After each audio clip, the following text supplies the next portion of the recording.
दुःखद बातमी समोर येते आहे। वाशिम जिल्ह्याचे आमदार राजेंद्र पाटणी यांची आज प्राणज्योत मालावलेली आहे। भाजपाचे आमदार राजेंद्र पाटणी यांचे आज दीर्घ आजाराने निधन झाले। भाजपाचे आमदार राजेंद्र पाटणी यांनी 59व्या वर्षी अखेरचा श्वास घेतला। राजेंद्र पाटणी हे कारंजा विधानसभा मतदारसंघातून 4 वेळा विधानसभेला निवडून आलेले आमदार होते। पाटणी साहेब यांनी आज अखेरचा श्वास घेतल्याने वाशिम जिल्ह्यातच नव्हे तर सार्वत्रिक शोकाकूळ पसरलेला आहे।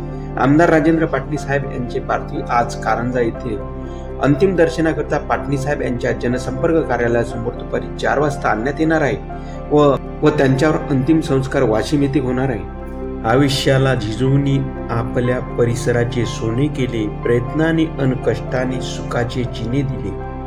मातीच्या कणाला कणातून कीर्तीचा सुगंध येतो, चरणावरी तुमच्या आजही माता विनम्र होतो। जनसेवेचे बांधुनी कंकण, समर्पित केले अवघे जीवन, कष्टातून फुलवले विद्येचे one.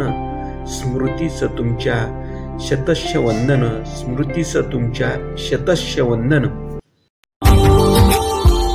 Subscribe now and press the bell icon.